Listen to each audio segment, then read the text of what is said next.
Hello everyone. Here I have another example of isometric projection. Okay, so this is the front view and this is right hand side. Okay, so let us start to convert this 2D views into 3D view, that is isometric view. Okay, just draw one horizontal line.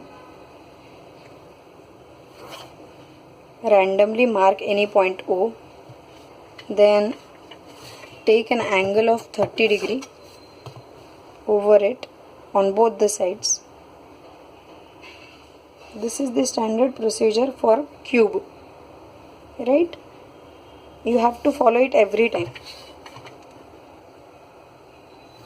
whenever you are drawing isometric projections, right? Projection should be faint and the final object should be clearly visible. Outline should be dark one than the projections.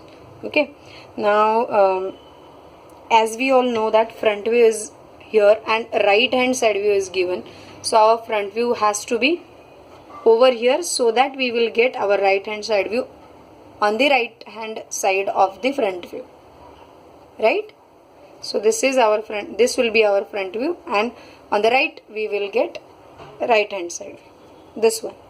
Okay, so let us start. This horizontal distance, it is 63. I forgot to mention. Okay, so on the front view, as it is over here, and then a right hand side view, so mark 63 distance horizontally on the base like this.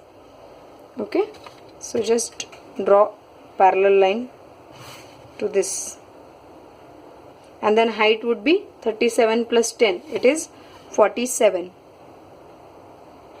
So mark it like this, and from the right hand side view, can you guess the width?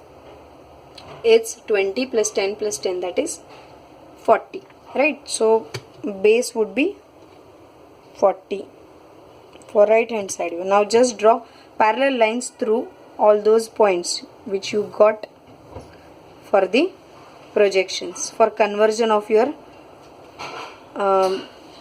orthographic views into isometric views, right? Just draw parallel lines like this through the points which we got, right? Like this. So this will complete your cube of isometric projection. Just draw parallel lines to each and every point which we got, like this, right? Extra work should be erased. Only cube should be visible, and then afterwards only outline of the object, right? So now let us start with the front view. As we all know that base is 63 and height is 14, so just mark 14 over here, 14 like this.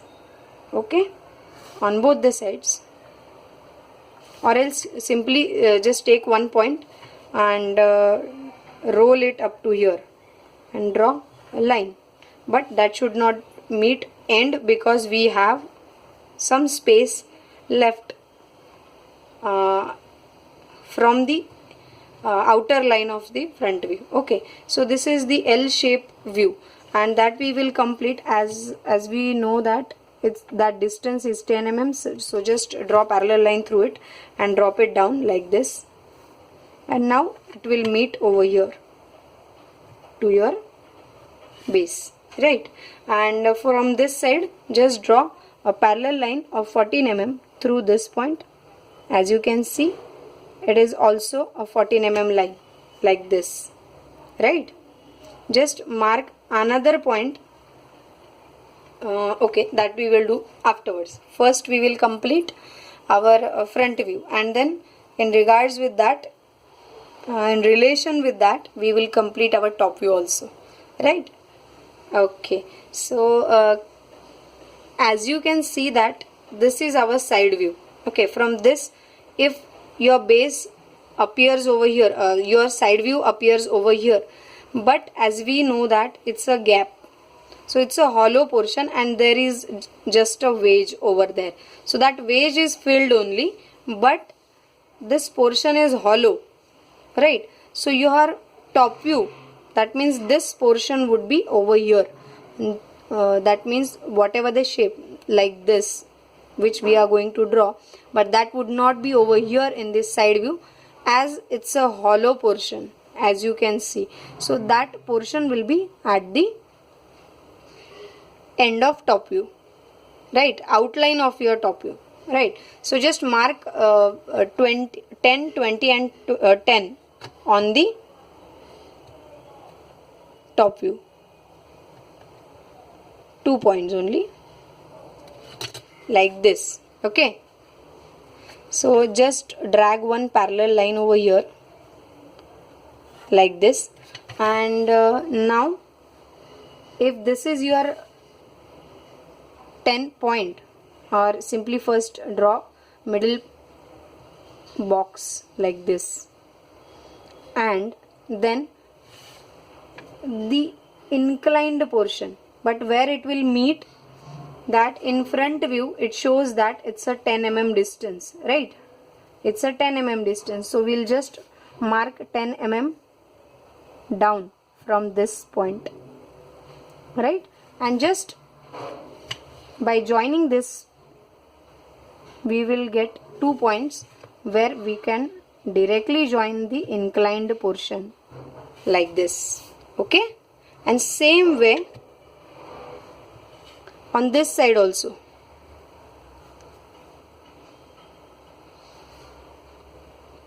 So this is our middle one portion, and then for this side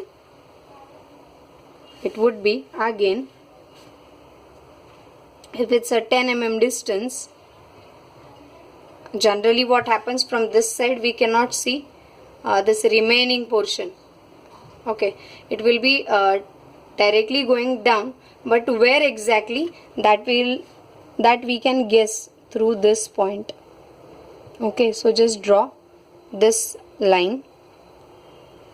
Okay, and from this side just coincide it through base. Okay, like this. If we are coinciding it with a base,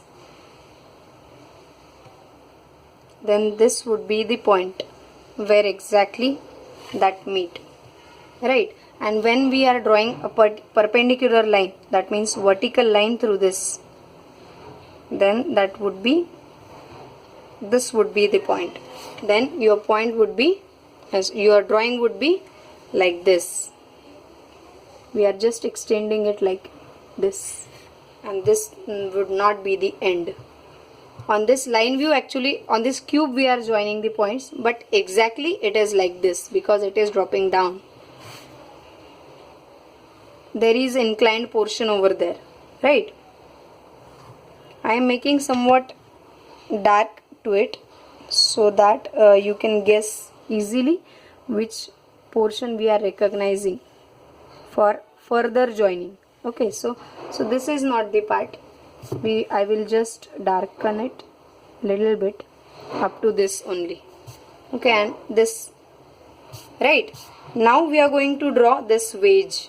Okay, from where we are drawing the wedge, for that purpose we need a center of this. So from 20, as we know that this distance is 20, so just mark the center of it and draw perpendicular through it, right? So it could be like this, and then it would be dropping down like this. But okay, before drawing, as we get the center point of it, we can directly mark 10 mm distance, but that too by taking the distance below 8 mm, right? So vertically on this line, if we are having an axis like this, then vertically it would be 8 mm, like this, and just mark a point, draw a parallel line through it from that point. It would be of 10 mm, right? Exactly, it would be 10 mm, 5 on left, 5 on right, like right.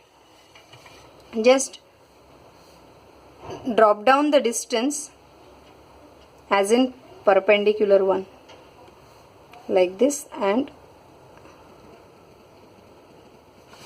from this point where it ends, as we know that total it is 63, and 63 minus 44 10, that means 54. 63 minus 54, that would be 9 mm, right?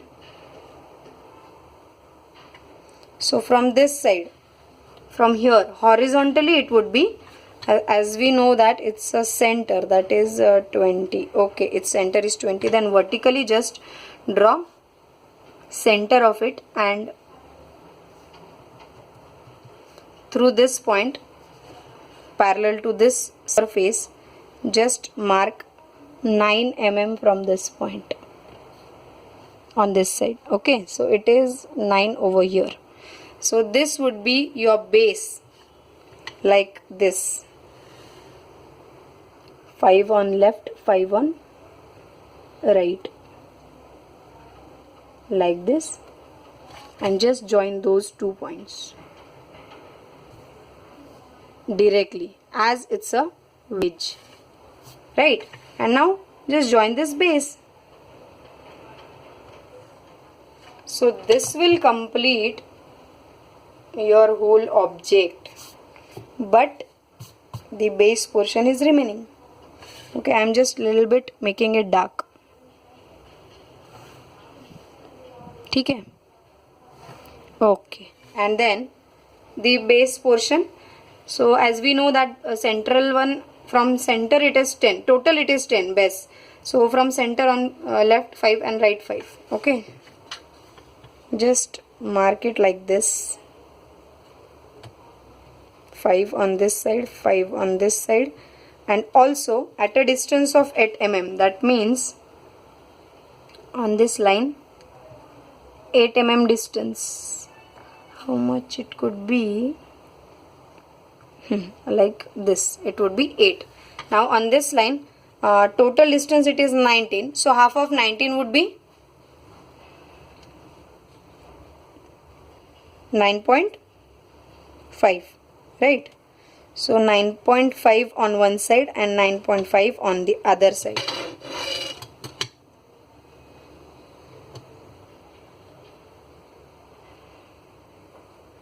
Somewhat like this,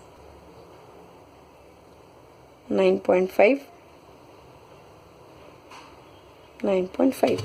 Okay, just join those two, and this will give you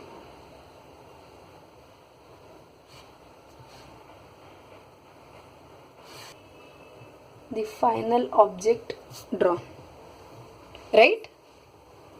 So this is the procedure for converting 2D views into 3D views, right? Try this.